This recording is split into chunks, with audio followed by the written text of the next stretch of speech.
Step directly into the suffocating, mosquito-choked humidity of the Arkansas Delta in the early autumn of 1919, where the endless rows of blooming white cotton stretched toward the horizon like a massive, inescapable ocean of debt. You are standing in Phillips County, a completely isolated agricultural empire built entirely on the rigged, brutal mechanics of the sharecropping system. It has been over half a century since the end of the Civil War, but the wealthy white plantation owners have meticulously engineered an economic trap that is virtually indistinguishable from slavery. The black farmers who work the incredibly rich, dark soil from sunrise to sunset are forced to buy their seeds, tools, and food at massive markups from the plantation commissaries. And when the cotton is finally weighed at the end of the sweltering season, the white landowners entirely control the ledgers. They systematically cook the books, stripping the sharecroppers of their profits and actively locking them into a terrifying generational cycle of insurmountable poverty. But a profound, dangerous shift in the psychological landscape is violently shaking the foundations of the Delta. Hundreds of young black men have just returned home from the horrific, muddy trenches of the First World War.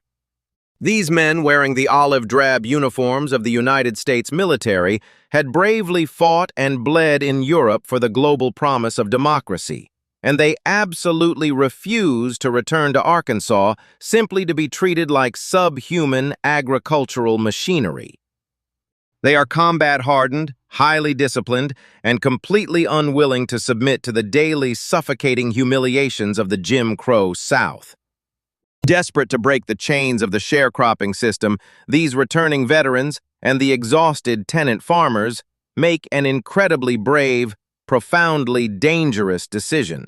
They decide to unionize. They secretly form the Progressive Farmers and Household Union of America, actively pooling their meager pennies to hire a prominent attorney from Little Rock to formally audit the corrupt plantation ledgers and explicitly demand a fair market price for their cotton crops. The wealthy white elite of Phillips County, terrified that the foundation of their lucrative agricultural empire is about to be completely dismantled by organized black labor, begin actively spreading paranoid, entirely fabricated rumors that the sharecroppers are actively stockpiling heavy weaponry for a massive racial uprising. The atmosphere in the Delta becomes an incredibly volatile, tightly coiled spring, heavily saturated with the terrifying promise of state-sanctioned violence. On the pitch-black humid night of September 30th, roughly 100 deeply terrified but incredibly determined black men and women gather in secret at a small, fragile wooden church located at a remote rural crossroads called Hoop Spur. Inside the cramped, sweltering building, illuminated only by the flickering, low-contrast orange glow of kerosene lamps, the sharecroppers speak in hushed, urgent whispers about their constitutional rights and their desperate plan to sue the wealthy landowners. Knowing with absolute chilling certainty that the local white authorities would violently execute them if they were discovered organizing, they post a small group of heavily armed black guards in the suffocating darkness outside the church, holding double-barreled shotguns and lever-action rifles, instructed to protect the meeting at all costs. Just before midnight, the heavy quiet of the rural Delta is violently interrupted by the mechanical rumble of an approaching automobile. A completely dark vehicle slowly pulls up to the wooden church and suddenly stops in the dirt road. Inside are deeply corrupt local white law enforcement officers and heavily armed plantation security actively hunting for the secret union meeting. What happens next in the pitch-black darkness of the Arkansas night is a chaotic, blinding explosion of heavy muzzle flashes and deafening shotgun blasts that leaves a white police officer bleeding to death in the mud and instantly detonates the deadliest, most horrific campaign of state-sanctioned racial mass murder in the entire history of the American South. The deafening roar of the shotgun blasts echoing through the humid Arkansas night was the catastrophic catalyst the wealthy white plantation owners had been desperately waiting for. As the surviving corrupt deputies frantically threw their bleeding officer into the back of their automobile and sped wildly back toward the town of Helena, they deliberately initiated a massive, highly coordinated campaign of fabricated psychological terror. By the time the violent morning sun began to bake the endless fields of white cotton, the local telegraph wires were buzzing with frantic, hysterical lies, claiming that a massive, heavily armed black army was actively marching across Phillips County, systematically slaughtering every white family in their path. This completely fabricated narrative of an unprovoked race war was the ultimate psychological blank check required to justify the total eradication of the Progressive Farmers Union. The terrified but heavily armed white establishment sent out a desperate call for violent reinforcements, and the horrific response was an immediate, devastating tidal wave of white supremacist terror. Thousands of furious, heavily armed white men poured into the deeply isolated Delta from all across Arkansas, Mississippi, and Tennessee, transforming the quiet rural county into a massive, inescapable, heavily militarized, open-air slaughterhouse. These deeply arrogant, unchecked vigilantes, unhinged by a psychotic bloodlust, descended directly upon the quiet sharecropper cabins and the sweltering cotton fields. They did not care if a black farmer was actually a member of the newly formed union, and they certainly did not care if the person standing in front of their high-powered rifle was an innocent woman or a deeply terrified child. The white death squads systematically hunted innocent American citizens through the dense swamps and the tall stalks of the cotton fields, executing them at point-blank range and leaving their mutilated corpses to rot in the sweltering Arkansas sun. The brave black World War I veterans, realizing with chilling certainty that they were being systematically hunted to extinction, hastily formed desperate defensive perimeters deep in the treacherous woods, trying to protect their terrified families from the surging mob. But they were massively outgunned and outnumbered. The terrifying scale of the unchecked mass murder became so devastating that the corrupt governor of Arkansas, Charles Breaux, officially requested massive military intervention from the federal government. Hundreds of heavily armed, combat-trained federal troops from Camp Pike deployed directly into the bloody heart of Phillips County, equipped with heavy machine guns and military ordnance. The traumatized, exhausted black sharecroppers who had been hiding in the swamps for agonizing days believed that the olive-drab uniforms of the United States military meant they were finally being rescued from the unhinged vigilante mobs. But the horrific, sickening reality was a devastating betrayal. The federal combat troops, abandoning their sacred oaths and basic human morality, actively fraternized with the heavily armed white death squads. Instead of disarming the violent white mobs, the federal soldiers actively participated in the mass slaughter, turning their heavy military machine guns directly on the terrified black families hiding in the dense thickets. Those who were not immediately executed by the military were violently rounded up at gunpoint, chained together like animals, and marched into heavily guarded makeshift concentration camps constructed out of local schoolhouses and stockades.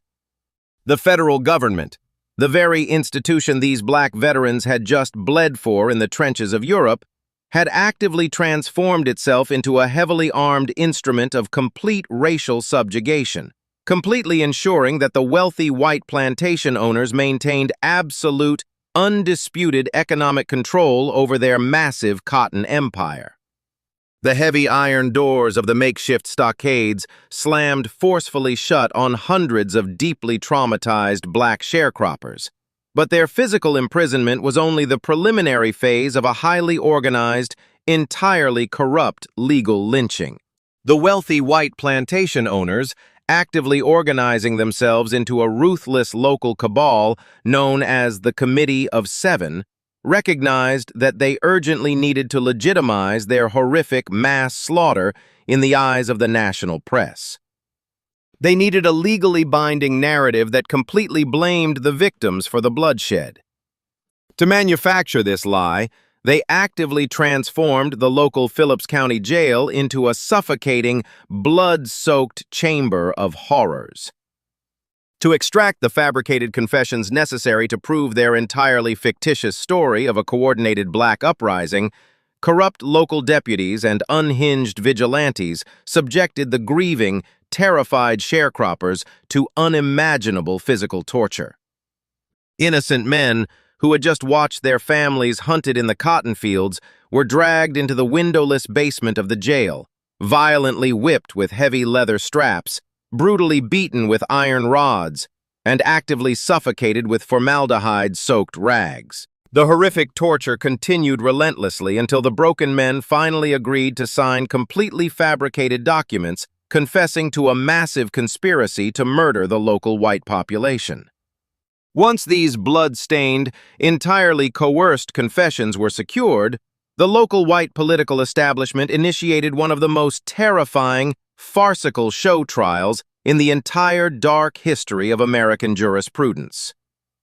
In early November of 1919, heavily chained, physically battered black men were dragged directly into the Phillips County courthouse. The atmosphere in the humid Delta town was incredibly volatile. A massive, heavily armed white mob completely surrounded the brick building, explicitly threatening to violently lynch the defendants, the judge, and the jury if the men were not immediately sentenced to formal state execution. The court-appointed defense attorneys did not ask a single question, did not call a single witness, and did not put up even a fraction of a defense.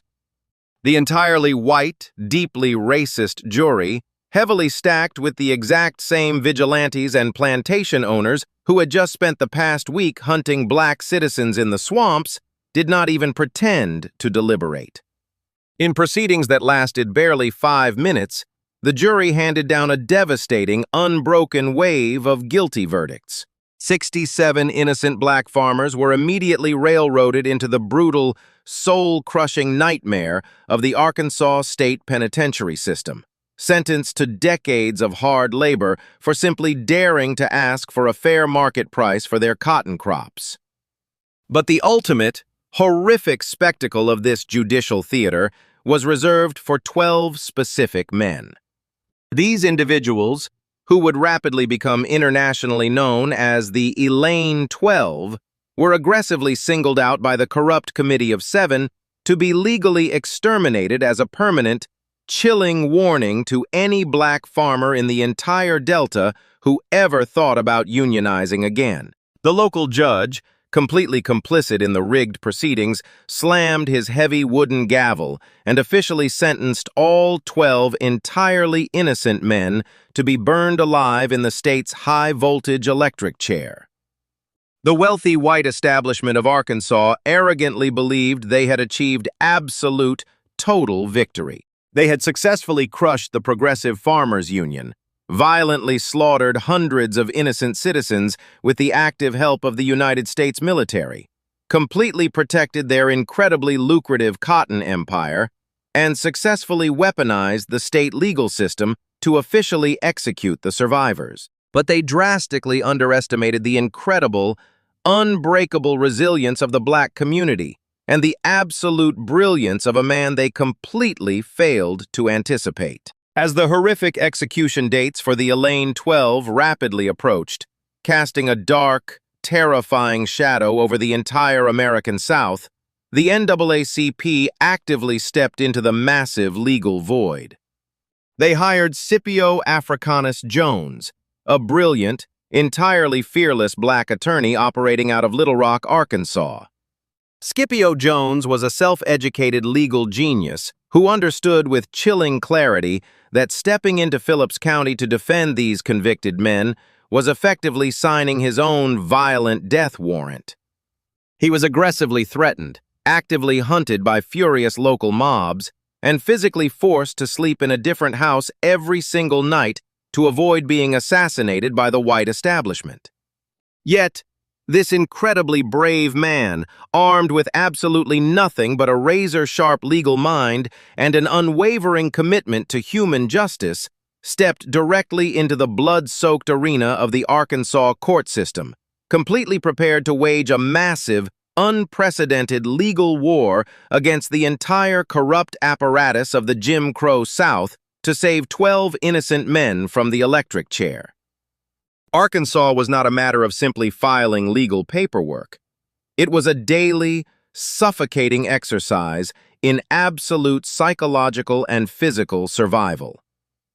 Scipio Africanus Jones, the brilliant black attorney leading the local defense, operated under an inescapable, heavily suffocating blanket of state-sanctioned terror. The Ku Klux Klan, heavily emboldened by the recent mass slaughter in Phillips County, actively marched directly outside the windows of the boarding houses where Jones was forced to secretly hide, carrying flaming torches and explicitly chanting for his immediate brutal lynching. The white political establishment of Arkansas aggressively utilized every corrupt mechanism of the state legal system to actively obstruct his defense, denying him access to the imprisoned men, destroying vital court transcripts, and heavily intimidating any potential witnesses who dared to speak the truth about the horrific torture in the Phillips County jail.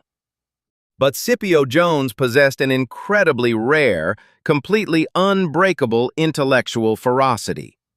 He meticulously, methodically gathered the devastating evidence of the rigged show trials, documenting the brutal whipping of the sharecroppers and the massive, heavily armed white mobs that had explicitly threatened the jury. For nearly 5 agonizing, incredibly terrifying years, the men known as the Elaine 12 languished in the dark, sweltering concrete cages of the Arkansas State Penitentiary death row, completely isolated from their families and actively listening to the heavy construction of the high-voltage electric chair that was specifically built to exterminate them. Multiple times, the deeply corrupt Arkansas governors officially signed their terrifying death warrants, and multiple times, Scipio Jones, completely exhausting himself in a desperate, frantic legal scramble, filed last-minute emergency appeals just hours before the executioner was scheduled to pull the heavy iron switch. Jones, actively collaborating with the brilliant legal minds of the national NAACP, completely realized that the deeply entrenched, heavily racist Arkansas Supreme Court would never willingly overturn the convictions of black men who had dared to challenge the wealthy cotton empire. They understood with absolute chilling precision that they had to bypass the deeply compromised Southern courts and aggressively drag this horrific, blood-soaked case directly into the absolute highest federal courts of the United States government. Their massive, unprecedented legal strategy explicitly argued that a criminal trial entirely dominated by a heavily armed, furious lynch mob is absolutely not a trial at all, but rather a terrifying, state-sanctioned judicial lynching that entirely violates the fundamental due process clause of the 14th Amendment. This was an incredibly dangerous, massive legal gamble. The United States Supreme Court had spent the previous 50 years, ever since the catastrophic Crookshank decision following the Colfax massacre, completely refusing to intervene in the horrific racial terror of the Jim Crow South, actively allowing the southern states to operate as unchecked, violent, white supremacist dictatorships. The corrupt white power structure of Arkansas completely laughed at the desperate federal appeals, absolutely confident that the incredibly conservative federal government would once again turn a blind eye to the mass slaughter of black farmers. But in the incredibly monumental, completely landscape-altering year of 1923, the impossible actually happened. In the landmark historic case of Moore versus Dempsey, the Supreme Court of the United States, actively reviewing the horrifying, entirely documented evidence of the Phillips County torture and the mob-dominated show trials, handed down a massive, devastating legal earthquake. The highest court in the nation actively ruled in favor of the Elaine 12. They explicitly declared that if a state judicial proceeding is entirely corrupted by the massive threat of mob violence, The federal courts have the absolute constitutional authority and the moral obligation to intervene and completely overturn the state convictions. It was a breathtaking, massive legal victory that actively shattered a half-century of unchecked Jim Crow legal precedent, completely saving the lives of 12 innocent black men from the electric chair and actively laying the crucial, heavy legal foundation for the massive civil rights legal battles that would eventually dismantle the segregated South decades later. The monumental victory of Moore versus Dempsey was an absolute legal earthquake that shattered the untouchable facade of the Jim Crow South. But the brutal reality on the ground in Arkansas remained a suffocating landscape of unmitigated terror.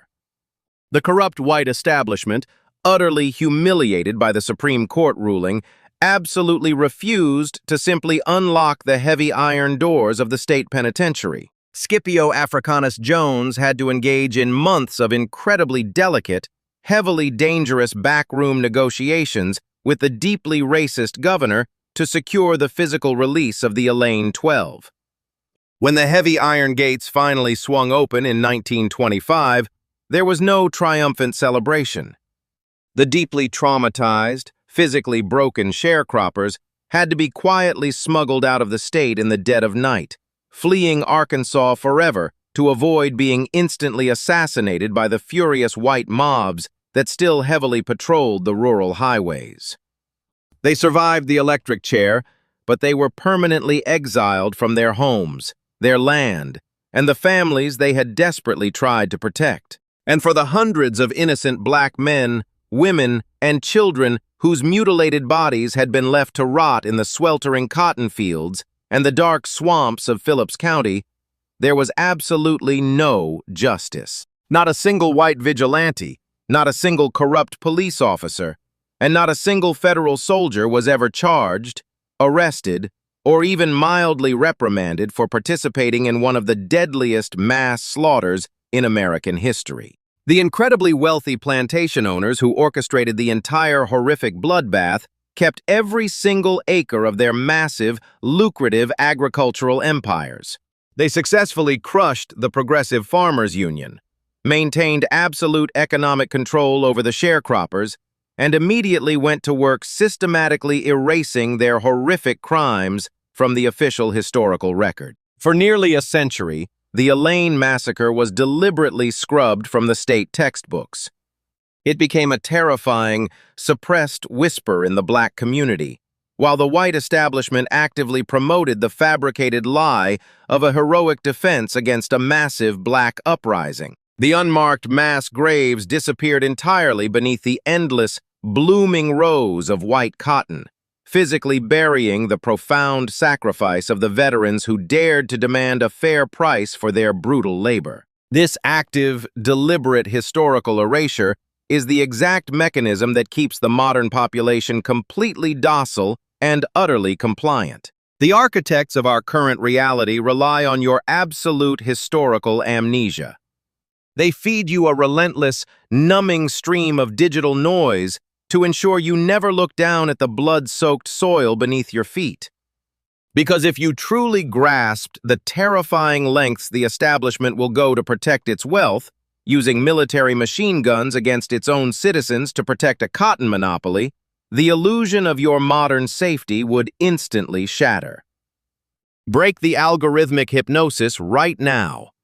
Take the terrifying history of the Arkansas Delta and the unimaginable courage of Scipio Jones, and wield them as a devastating intellectual weapon. We are building a dangerous, highly educated global network that refuses to let the true cost of freedom be deleted by a corrupt system. Announce your presence. Drop your city and country in the comments below to permanently map our worldwide resistance and prove to the architects of this amnesia that their absolute control ends today.